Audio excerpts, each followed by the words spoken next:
एक समय की बात है, बलरामपुर नाम के एक गांव में सोहन नाम का एक गरीब किसान रहता था।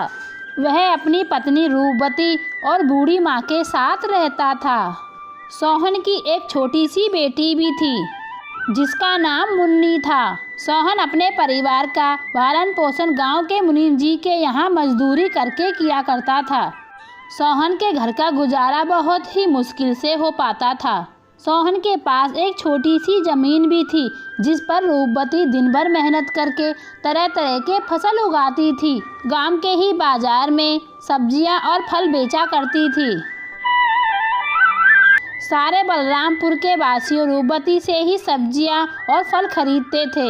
सब्जी ले लो, फल और सब्जी ले लो, ताजा ताजा सब्जी ले लो, फल और सब्जी ले लो, हरी भरी सब्जियां और फल ले लो। हरी भरी सब्जियां सिर्फ 20 रुपया किलो, सिर्फ 20 रुपया किलो। अरे रूपवती कैसी हो? घर में सब ठीक तो है ना? और मुन्नी कैसी है? घर में सब ठीक हैं काका। और कैसे आना हुआ? और काकी कहाँ है काका?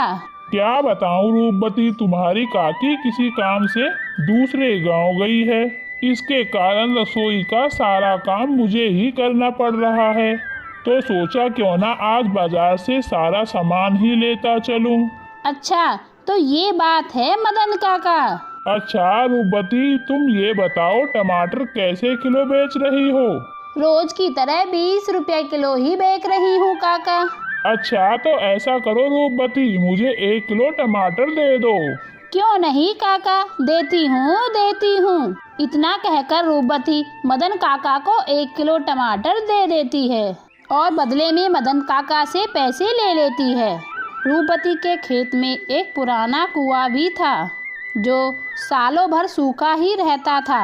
उस कुएं में एक बूंद भर भी पानी नहीं था, इसलिए रूपवती दूसरे के कुएं की पानी खेतों की सिंचाई के लिए इस्तेमाल करती थी। अपने कुएं से पानी लेते देखकर कुएं की मालिक हरिदास को रूपवती पर बहुत गुस्सा आता था। एक दिन रूपवती अपने खेतों में मेहनत से काम कर रही थी। तभी कुएं का मालिक हरिदास वहां आता है और रूपवती से कहता है, अरे रूपवती कैसी हो और खेतों का काम कैसा चल रहा है? मैं ठीक हूँ हरिदास चाचा, और खेतों का काम भी ठीक चल रहा है। मैं ये कह रहा हूँ रूपवती, मैं अपने कुएं का पानी बहुत सालों से देता आ रहा हूँ। अब मैं तुम्हें अपने कुएं का पानी नहीं दे सकता हूँ और अब गर्मियों का समय भी आने वाला है और मेरे कुएं का पानी भी कम हो गया है। लेकिन हरिदास चाचा, अभी तो गर्मियों का समय आने में 2-3 महीना बाकी हैं। तब तक मैं अपने खेतों का काम कैसे करूँगी? आप ही बताइए चाचा। मैं कुछ नहीं जानता हूँ रूपवती, यह तो तुम्हारी दिक्कत है। तुम अपना संभाल लो, मैं तुम्हें कुएं का पानी नहीं दे सकता हूँ। यह सोचकर रूपवती मन ही मन दुखी हो जाती है और घर जाके अपने पति सोहन को सारी बातें बताती है। ये क्या हो गया है भाग्यवान, ये क्या परेशानी आन पड़ी है? अब हमारे घर का गुजारा कैसे होगा? आप चिंता मत करो भाग्यवान, ऊपर वाला सब देख रहा है। प्रभु हमारी मदद जरूर करेंगे। अच्छा ठीक है रूपवती, तुम जाकर आराम करो, मैं हरिदास काका से मिलकर आता हूँ। यह कहकर सोहन हरिदास काका से मिलने उसके घर की ओर निकल पड़ता है। हरिदास काका, ओ हरिदास काका, घर हो? अरे कौन हो भाई? रुको, आता हूँ। अरे सोहन तुम हो? बोलो, मेरे घर कैसे आना हुआ? हरिदास काका, मुझे रूपवती ने बताया कि हमें कुएं का पानी देने से तुमने मना कर दिया। हाँ सोहन, यह बात तो सच है कि मैंने रूपवती को अपने कुएं का पानी देने से मना कर दिया। ऐसा क्या हो गया है हरिदास काका? देखो सोहन, मैं कई सालों से अपने कुएं का पानी तुम्हें देता आ रहा हूँ और इस बार गर्मियों का समय भी आने वाला है। इस कारण मेरे कुएं का पानी भी बिल्कुल सूख कर कम हो गया है। अगर मैं तुम्हें अपने कुएं का पानी देता हूँ तो मुझे गर्मियों में बहुत ज्यादा परेशानी होगी। लेकिन हरिदास काका, अभी गर्मियाँ आने में 2-3 महीने का समय बाकी है, तब तक मेरे खेतों का क्या होगा?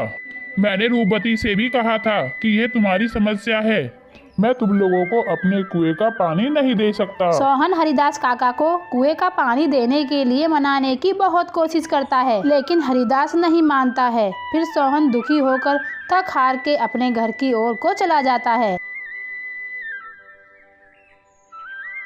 क्या हुआ है जी? हरिदास काका ने क्या कहा? ना रूपवती, हरिदास काका ने पानी देने के लिए मना कर दिया। कह रहे थे अगर मैं तुम्हें पानी देता हूँ तो मुझे गर्मियों में बहुत परेशानी होगी। पानी के बिना क्या होगा भाग्यवान? हमारे सारे खेत तो सूख ही जाएंगे और हमारा गुजारा अब कैसे होगा?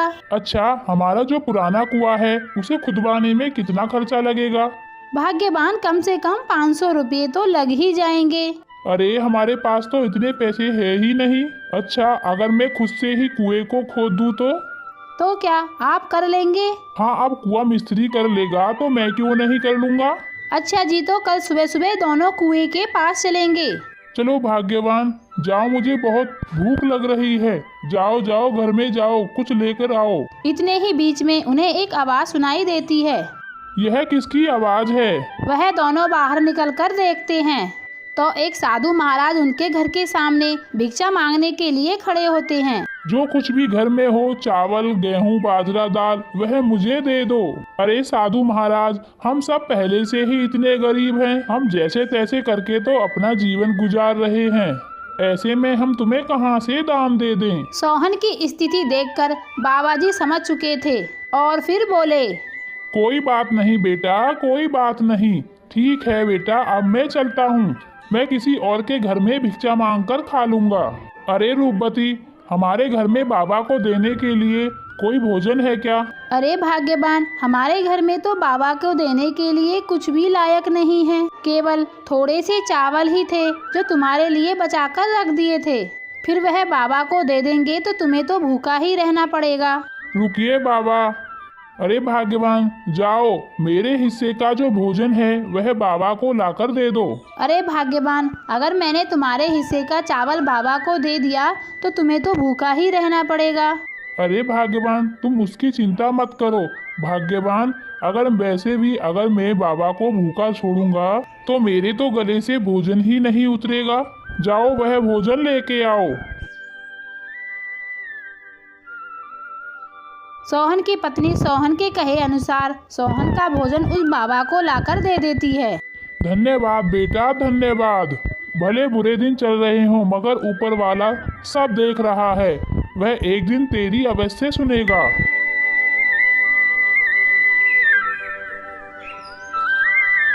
फिर अगले दिन सुबह सुबह दोनों सोहन और उसकी पत्नी रूपवती अपने कुएं की खुदाई करने के लिए अपने खेतों पर चले जाते हैं। देखो रूपवती, देखो, हमारे कुएं में तो एक बूंद भी पानी नहीं है। हाँ भाग्यवान, प्रभु हमारी कौन सी परीक्षा ले रहे हैं। फिर सोहन नीचे उतरकर कुएं की खुदाई करना शुरू कर देता है।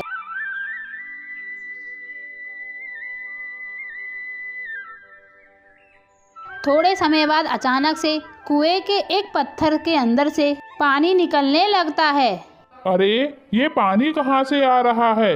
मुझे तो अपनी आंखों पर विश्वास ही नहीं होता है। मुझे तो यह लगता है ये सब मेरे अच्छे कर्मों का फल है जो मुझे मिला है। भाग्यवान सही कह रही थी और बाबा जी भी सही कह रहे थे।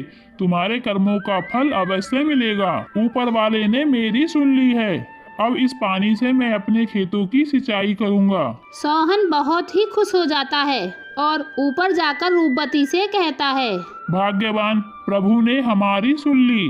नीचे पत्थर से पानी निकल रहा है।